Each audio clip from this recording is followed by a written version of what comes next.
February 2007, Shorthand Tamil Senior Grade. Get ready for the dictation. 10 seconds. 5 seconds. Start. நண்பர்களே, நல்லறிஞர்களே, மரபுசாரா எரிசக்தி உற்பத்தியாளர்கள் மாநாட்டில் கலந்து கொண்டு மின்சார அமைச்சர் என்ற முறையில் சிறப்புரையாற்றும் அரிய வாய்ப்பினை நல்கிய உங்களுக்கு என்னுடைய பணிவான வணக்கத்தை தெரிவித்துக் கொள்கிறேன். ஒரு நாட்டின் வேகமான வளர்ச்சிக்கு இன்றைய தினம் மின்சாரம் முக்கியமான தேவையாக கருதப்படுகிறது. பல்வேறு வகைகளில் நாம் மின்சாரத்தை உற்பத்தி செய்கிறோம். இருக்கின்ற நீர் ஆதாரங்களை எல்லாம் பயன்படுத்தி எந்த அளவிற்கு அதிகமாக புனல் மின் உற்பத்தி செய்ய முடியுமோ அந்த அளவிற்கு செய்துவிட்டோம். நம்முடைய தேவையை பூர்த்தி செய்ய அனல் மின் உற்பத்தியிலும் அதிக முதலீடு செய்துள்ளோம். அடுத்தபடியாக முக்கியத்துவம் பெறுவது அணுமின் உற்பத்தி. இதற்கு அயல் நாடுகளின் உதவியும் தேவைப்படுகிறது. அணு உலையில் கசிவு ஏற்பட்டால் விபரீதமான விளைவுகளை நாம் சந்திக்க நேரிடும். ஆகையால்தான் நம்முடைய அரசு மரபுசாரா எரிசக்தி உற்பத்தியில் ஊக்கமும் ஆக்கமும் காட்டி வருகின்றது என்பதை தெரிவித்துக் கொள்கிறேன். விவசாயிகளின் வீடுகளில் சாணத்தை எரிபொருளாகவும் எருவாகவும் பயன்படுத்துகின்றார்கள். எருவாக பயன்படுத்துவதற்கு முன் சாணத்தை உரிய முறையில் தயாரிக்கப்பட்ட குழியில் சேகரித்து வைத்து அதிலிருந்து வெளிவரும் வாயுவிலிருந்து மின்சாரம் தயாரிக்கலாம். பெரிய அளவில் இல்லாவிட்டாலும் அந்த வீட்டு உபயோகத்திற்கான மின்சாரத்தை தயாரித்துக் கொள்ளலாம் என்பதை உங்கள் கவனத்திற்கு கொண்டு வர விரும்புகிறேன்.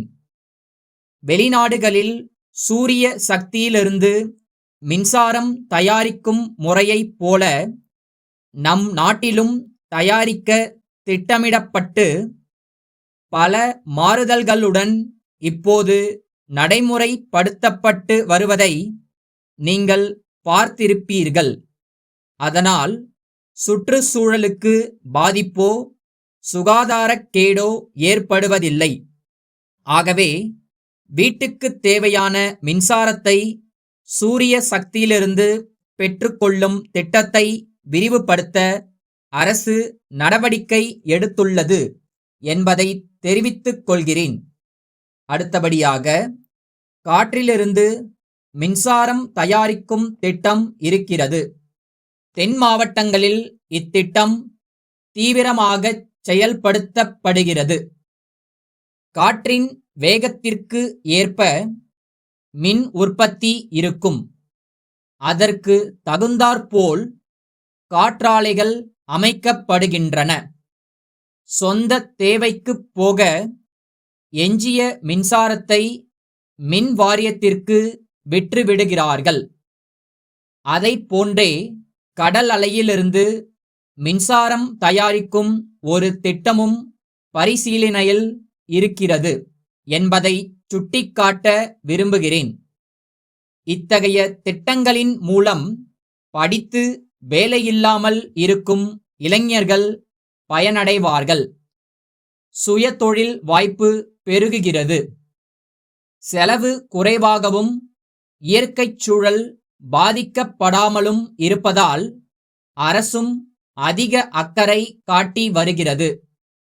இத்திட்டங்களை செயல்படுத்த விரும்புகின்றவர்கள் ஆங்காங்கே நிறுவப்பட்டுள்ள பயிற்சி கூடங்களில் இலவசமாக பயிற்சி பெற்றுக் கொள்ளலாம்.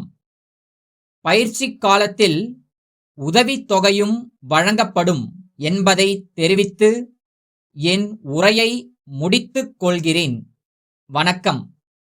திருநெல்வேலி மாவட்ட ஆட்சித்தலைவர் திரு குமரவேல், சென்னை மருத்துவக் கல்வி இயக்குனருக்கு எழுதிய கடிதம். ஐயா, நெல்லை மாவட்டத்தில் கடந்த 2 ஆண்டுகளாக கோடை காலத்தில் ஒரு வகையான தொற்று நோயால் கால்நடைகள் பெருமளவில் இறந்துவிட்டன.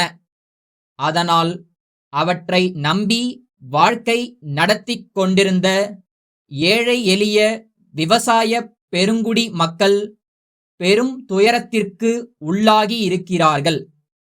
வறுமையின் கோரப் பிடியில் சிக்கிய சிலர் வாழ்க்கையைத் தேடி பிற மாவட்டங்களுக்கு குடிபெயர்ந்து விட்டார்கள். இவ்வாண்டும் அத்தகைய ஒரு நிலைமை ஏற்பட்டால் என்ன செய்வது என்று மக்கள் திகைத்துக் கொண்டிருக்கிறார்கள். அவர்களுடைய அச்சத்தைப் போக்க வேண்டியது மாவட்ட நிர்வாகத்தின் கடமையாக இருக்கிறது.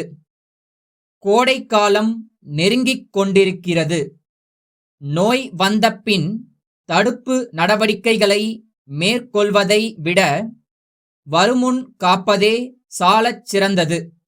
ஆகையால் இம்மாவட்டத்திலுள்ள மருத்துவ குழுவினருக்கு உதவியாக தங்கள் கட்டுப்பாட்டில் வருகின்ற சிறப்பு மருத்துவர்கள் சிலரை அனுப்பி நோய்க்கான காரணத்தைக் கண்டறிந்து தகுந்த சிகிச்சை அளித்து மக்களுடைய பீதியை போக்க ஏற்பாடு செய்யும்படி அன்புடன் கேட்டுக்கொள்கின்றேன்.